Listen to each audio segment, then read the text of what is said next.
Both John and Peter wanted to talk about Netflix again today for some reason on today's Not So Critical update.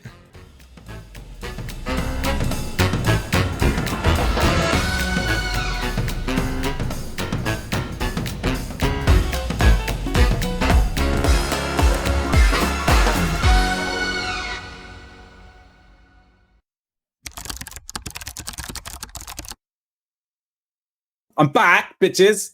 Thank God. Yeah. I hope you missed me. Mikey did a great job. Thanks for standing in, Mikey. Much appreciated. So this is a story about Netflix. This is 1 million paid subscribers, 5 times more than its Q1 loss, which I thought it's for some weird reason. I don't know why Mike picked this, but he linked to the businessinsider.im. I don't know. Oh, yeah. I was just looking at that. Weird, I don't know. Are the losses in India?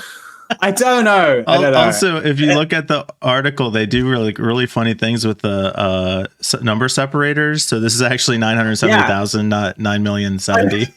So, I don't know why I did that. I saw that as I was loading it. I don't know. It's just the link I came across, and I'm the one who shared it. I think Google News gave it to me for some reason. I don't know. But it does still cover the what was it they said, the Q1 shareholder news, whatever losses, like the report.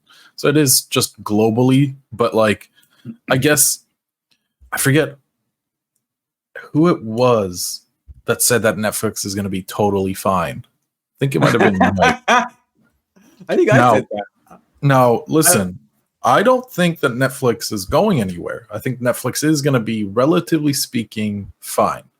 Yeah. But seeing, I guess, this monopoly slowly but surely fall apart. Who said they were going to be fine? Who are you attributing that to? What are you saying? Either you or Peter. I don't recall, because we spoke about Netflix adding and ads. Going to be fine. But when you say fine, surely falling apart, come on. They're not going to be the dominant industry leaders forever. Exactly. Yeah, and it's already happening. They're not Twitch. They're not going out of business. It's just everybody. Yeah. I still have it in my calendar to check Twitch reviews from last year when you were all like, "Oh my god, Twitch is going to die." They lost. I was only saying what I wanted to happen. Right. Right. The problem is that it happened at the worst time. Microsoft had just sold Mixer, their streaming platform, to Facebook, and Facebook gaming is that's a fucking joke. And YouTube isn't doing anything with their live streaming. Yeah. No one capitalized on this opportunity to basically be no. Do you want to get hacked and fucked with on Twitch? No, didn't think so. Come to our platform. And it's and now Twitch has started taking some baby steps towards discoverability and actually improving the platform a little bit. Oh, have they? Might make it. Yeah. It's going to be fine. They're going to be fine. They're going to be absolutely they are fine. They're not going anywhere. Yeah.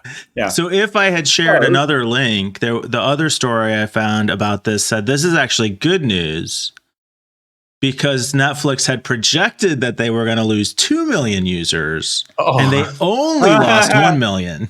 Only. So 50%. Really, this is good news. I mean, it's really not that much. If you can make the news, right? And that's exactly what they did. They told their analysts, be really pessimistic. Yeah. We don't want excellent expectation setting for sure. But honestly, that is the truth. You're being a little sarcastic, but I agree with you. It is good expectation setting. If they're being overly realistic like this, that's good business. Okay. Can I say something, please, now, guys? Thank you. Shut up, you and you. So until the not recording sign comes back up. Oh, sorry, we just ended the episode, Peter. Oh my god. It's still just a rounding error, but it is indicative of them losing traction a little bit. But the first thing that I thought was, okay, so that ads thing makes sense. They knew this was coming, and I think that's what they looked at their numbers and went, okay, we're losing people for the first time. Why are we losing people, and how can we get them back? Oh, we've got a global economic meltdown, so there's people are worried about those. A few dollars a month actually makes a difference to people now. All right, let's just do a free version and make money off the ads instead. So that kind of makes sense to me now. Totally. The ads thing.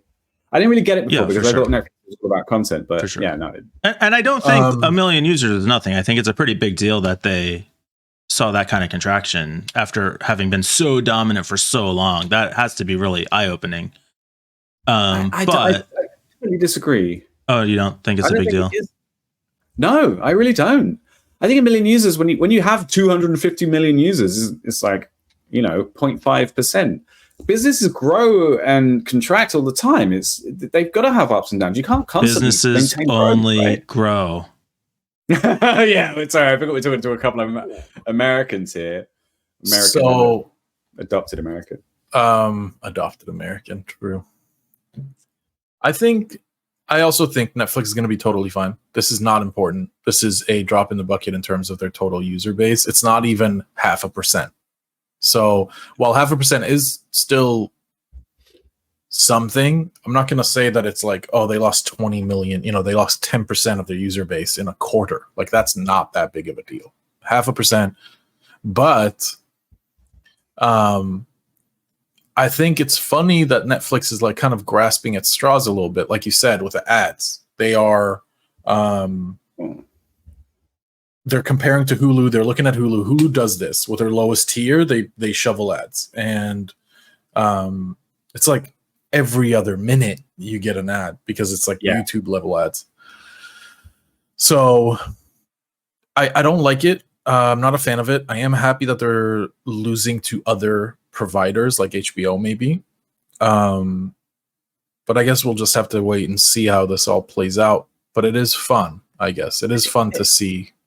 I think the other thing, sorry, I interrupted you, but the other thing at the end of the day is that Netflix is a good product that's worth $10 a month or whatever it is. And until it stops being a good product or something fundamentally different and much, much better comes along, they're still going to have a big chunk of the market because they're just not, it's not shit. So, yeah. And I'm not at all happy that they're losing market share to any other services like HBO Plus, because I have been a I've been a cable cutter for 15 years, and Netflix has been like the rock solid go-to, but now you've got Disney and all these other companies retracting their licensing agreements, and it makes me crazy.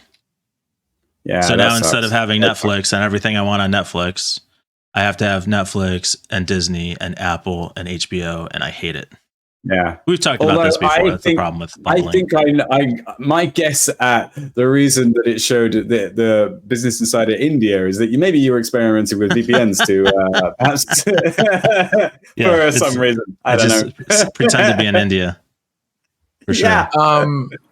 So wait, fuck! Did I just lose my train of thought on that? Oh, what I'm envisioning for the future here is, because all we've done is internetified cable TV. Yeah, true. Now you have to pay for what, 6-7 subscriptions, all at a $10 price mark a month. So now we're paying $70 a month. So we're paying for cable basically with less options. And yeah, with like that was the advantage of bundling with cable. Yeah, is you'd pay $100 a month, but you had access to everything, even if you were only going to watch 5 or 6 stations. Here, you're paying $100 a month. Yeah, but easily. You get internet, you get a home phone, and you get cable TV or satellite TV. So easily $100. And then of course, then they introduced DVR, and now you're able to watch your episode pretty much on demand because you'd record it when you're at work and then go, watch it later. What I'm envisioning for the future is a service. Is a service that will allow you to pick and choose shows and episodes ad hoc to pay as you go. No, seriously. So like new season of I don't know. Peaky Blinders comes out, so you pay $5 to watch. You can do a lot of that on like Apple or YouTube specifically, iTunes or YouTube. But not everything. Not everything, but a lot of it. So you'd have to do like a licensing agreement with every single producer and streaming platform. Full circle to online blockbusters. Yeah. Yep. That's what we're going to have. That's what it's going to be. And you won't own it, of course, because ownership is bad, I guess, according to 2022. That's what I'm envisioning.